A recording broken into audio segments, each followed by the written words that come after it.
Welcome back, America. I'm Hugh Hewitt. Thank you for joining me on this Thursday morning. Senator Tom Cotton from Arkansas is my guest. Good morning, Senator. Thank you for joining me. Good morning, Hugh. It's good to be on with you as always.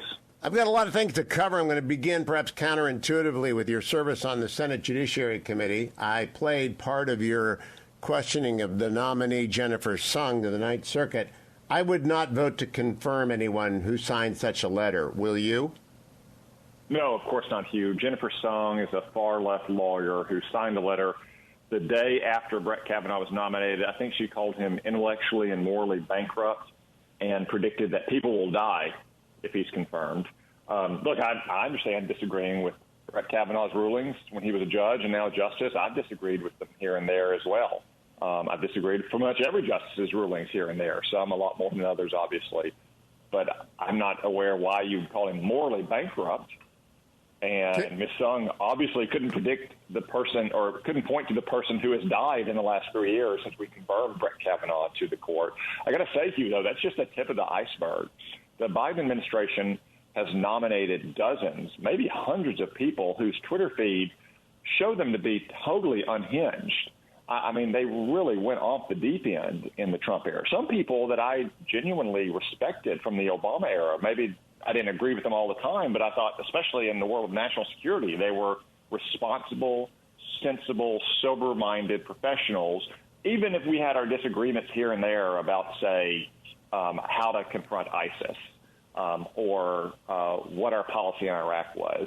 And then you look at these guys' Twitter feeds when they come back in front of us to be confirmed this time around, and they sound like crazy people ranting in the streets. I mean, it's just Jennifer Sung is just a tip of the iceberg, Hugh, for this administration. Well, judicial temperament is a real deal.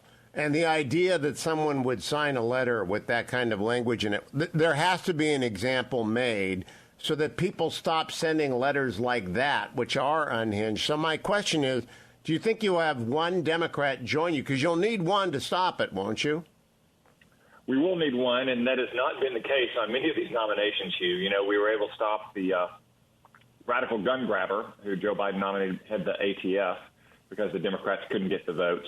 But I think that's the only one the Democrats haven't just rolled over on. So, you know, sometimes they talk a big game about being moderates or being independent voices. But so far in this Senate, in this year, the Senate has been a rubber stamp for all of these radical nominees. All right, now I want to go to General Milley. We played your comments. Former Senator Talent thought they were very judicious, and my position is wait and see. Will you, as a matter of course, on the Senate Intel Committee, be able to read a transcript or hear a recording of the two calls referenced by Woodward and Costa?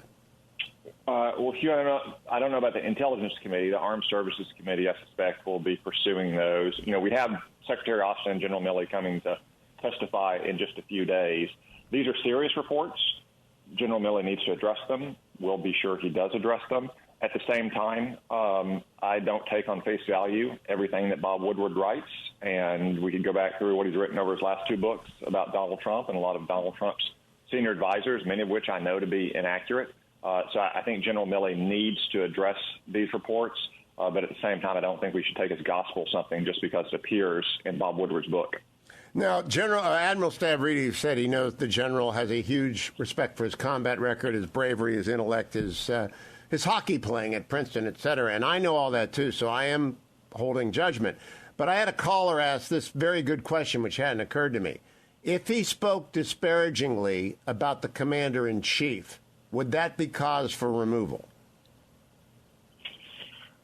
Well, Hugh, I mean, the President of the United States can remove his senior military advisors for any reason or no reason at all. I think that caller's-specific question is a question on the Uniform Code of Military Justice. I don't want to play what we call barracks lawyer in the Army on the phone with you right now. But obviously, no military officer should be speaking in public or in private in disparaging tones about the commander-in-chief, whether it's Donald Trump or whether it's Joe Biden.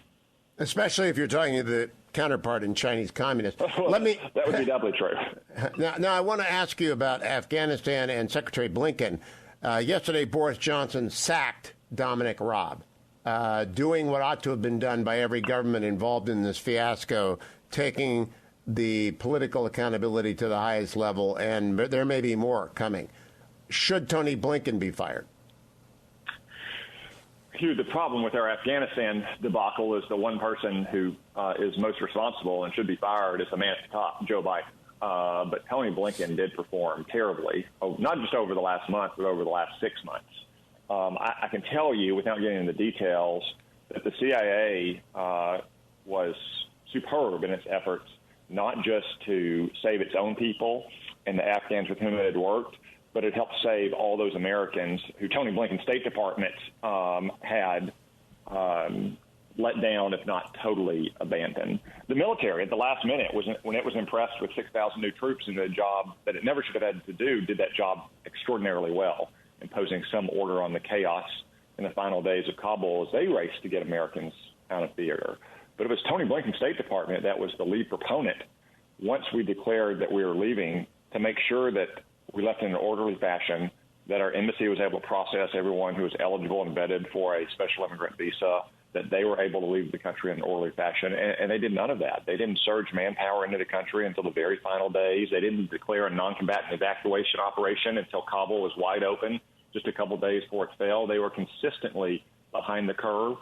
And the hundreds, really the thousands of Americans, when you include not just citizens and green card holders, but their families, and maybe tens of thousands when you include the special immigrant visa holders that are still in Afghanistan today, are there because of Tony Blinken and the State Department's failures.